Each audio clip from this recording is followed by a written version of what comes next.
sharing with his children openly. It's only him who can be accused of murdering his girlfriend. Very few people can be accused of that. So I want to repeat that point because it is very important that he must be starved of the sympathy he fervently seeks, especially from the very people he has ostensibly stolen from. You cannot steal from people and then you seek sympathy from them. By the way, the 73 million that is being accused of stealing, if that is the only money he has stolen, 73 million, which is used in paying school fees for his children in Australia or Scotland, etc. And he has the capacity even to go to the bank and borrow money and pay school fees. There are other Kenyans who cannot even afford, and they are in Migori, who cannot even afford to pay day school fees. This 73 million can pay for 1,000 students in Migori County day school fees for 1 year. We assure ODM MCS who have signed the petition to remove Obado from office that the party will stand with them fully against attempts by the governor to intimidate and blackmail them. We urge the government to ensure the security of the Migori MCS and protect them from any form of intimidation and blackmail. Because what Obado is doing in Migori is simply to visit terror on people. And he has done it for far too long. And I think he now even thinks he can visit terror on the party leadership. I want to tell him he's mistaken. He cannot visit terror on everybody. Later today, we are going to furnish the government with the names of Migori County Executive Committee members, directors of various departments, contractors, chief officers, MCAs, officials and suppliers who are currently involved in raising money and also diverting public funds to bribe MCAs and finance violence in the county. Those CECs, directors, suppliers, contractors and county assembly officials are currently holed up in Nairobi, Kisumu and Migori.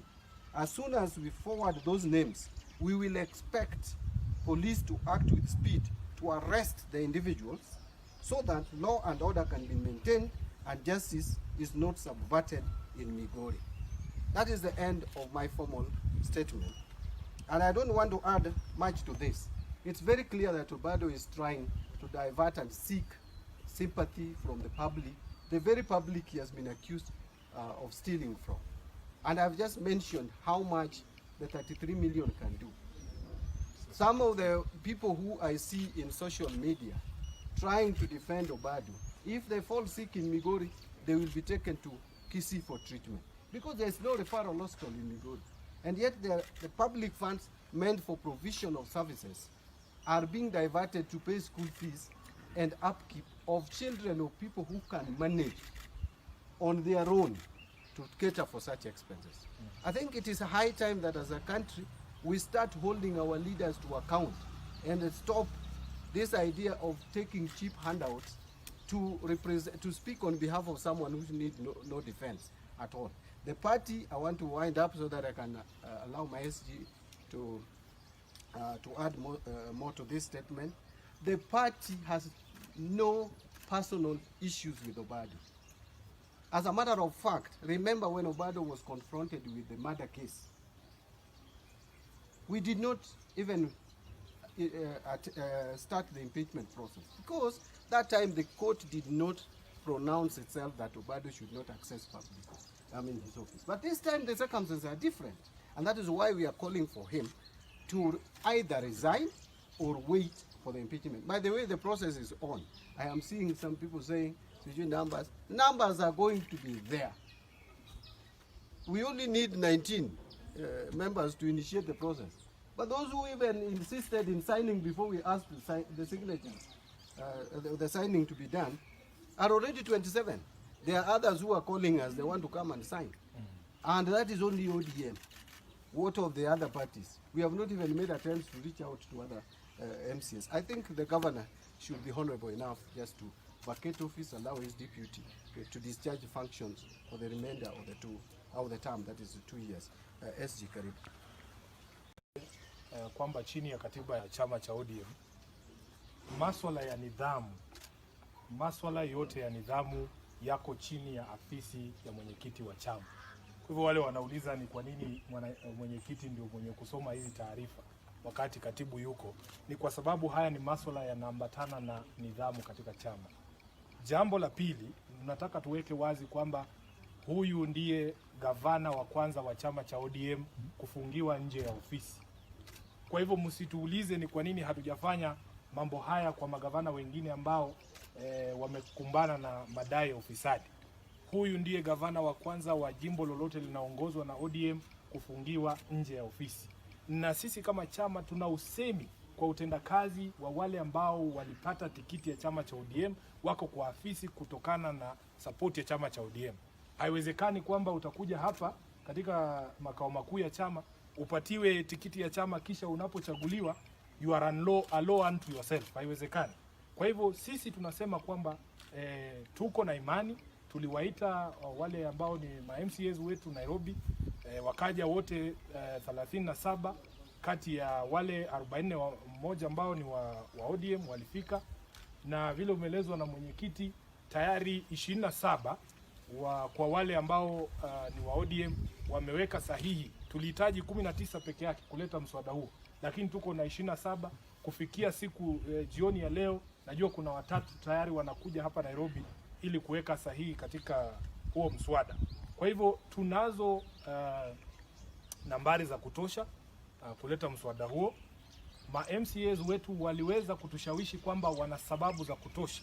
Ukiangalia chini ya katiba ya nchi hii, sababu ambazo zinaweza kupelekea ama ile mizani ambayo imewekwa pale ya kuweza kumuondoa gavana, sisi kama chama tunakubaliana na MCAs wetu kwamba kuna ushahidi na tuhuma za kutosha kumuondoa gavana Obado katika afisi yake. Katiba inazungumzia ukosefu wa nidhamu ama kwa kizungu inaitwa gross misconduct. Wanazungumzia kama mna sababu za kuamini kwamba gavana amehusika katika uhalifu ama uvunjaji wa sheria, ikiwa ni katiba ama sheria yoyote ya kitaifa. Kwa hivyo swala ambalo tuliwauliza hawa ma-MCAs wetu ni je, mna sababu za kutosha kuamini kwamba gavana amevunja sheria zozote za Kenya ama za kimataifa? Namba 2, kuna tuhuma zozote za ukosefu wa nidhamu ambazo mnazo za huyu dhidi ya huyu gavana? Wakatupa zaidi ya mifano 50 mengine ambayo Mheshimiwa Mbadi amezungumzia.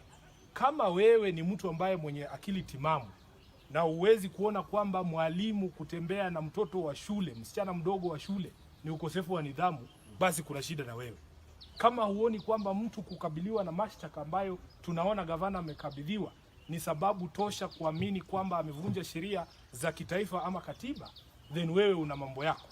Mimi nataka nizungumzie jambo lingine kuhusu vitisho ambavyo tunasikia, kwa sababu wengine naona wakihoji wanasema eti kumuondoa gavana Obado haitakuwa rahisi kwa sababu tutarajie kwamba kutakuwa na fujo. Mheshimiwa Mbadi amesema hapa kwamba tunataka vitengo vya polisi kwanza viwape ulinzi wale MCAs wote katika kaunti ya Migori ili waweze kutekeleza majukumu yao pasi na kutishwa kwamba kutakuwa na fujo. Tunajua katika kaunti hii ya Migori kumekuwa na shida kubwa sana kuhusu mambo ya fujo. Watu wamepoteza maisha, watu wamepoteza mali zao, na tunataka kusiwepo na hayo maneno. Jambo ambalo watu wanasahau ni kwamba tuhuma zinazomkabidhi Mheshimiwa Obado kwa sasa zinatokana na matendo yake katika mwaka wa 2014-15. Hiyo ndio ripoti ambayo ilitoka kwa DPP. Wakati huo Obado alikuwa mwanachama wa chama kingine kinaitwa PDP. Labda chama hiko hakikuwa na msimamo kuhusu masuala ya ufisadi, lakini ukiwa mwanachama wa ODM ujue kwamba hatutasimama na wewe wakati unahusishwa na ufujaji wa pesa za wananchi. Kwa hivyo swala la usalama lizingatiwe. Jambo lingine, tunajua kwamba pesa hata za kaunti, wacha hii wizi ambayo mnasikia sasa, pesa ambayo itapatikana imefujwa ili kuwahonga ma-MCAs itawashtua Wakenya wengi. Tunayo majina ya watu ambao wanatumika, wanakandarasi, mawaziri katika baraza la Migori, ma-MCAs wengine na viongozi katika county assembly ya Migori ambao kwa sasa wanatumika ili kumobilize pesa kutolewa katika public coffers za kule Migori eti waweze kuwahonga ma-MCAs. Kufikia jana jioni tulikuwa tunasikia kwamba kile MCA atapatiwa shilingi milioni 2 ili aweze kuwaibia wakazi wa Migori zaidi. Itakuwaje wewe kama kiongozi ambao umechuguliwa kulinda maslahi ya wananchi, mtu anatuhumiwa kwamba amewaibia wananchi wa Migori pesa, tena unaenda kuiba zingine ili wakuhonge ili aepuke responsibility. Kwa hivyo tunataka kuwaonya na tutawapa zile vitengo vya uchunguzi wakiwemo EACC, Auditor General na DCI, ushahidi wote ambao tuko nao na majina ya hawa watu, zikiwemo stakabadhi za benki ambazo tuko nazo, ili waweze kufanya uchunguzi wao wenyewe, waweze kuona jinsi ambavyo pesa zinatembea Migori tangu tulipotangaza kwamba hatua hii itachukuliwa dhidi ya gavana wao. Kwa hayo mengi sitaki kuwachosha, tutachukua masuala yoyote ambayo mnaweza kuwa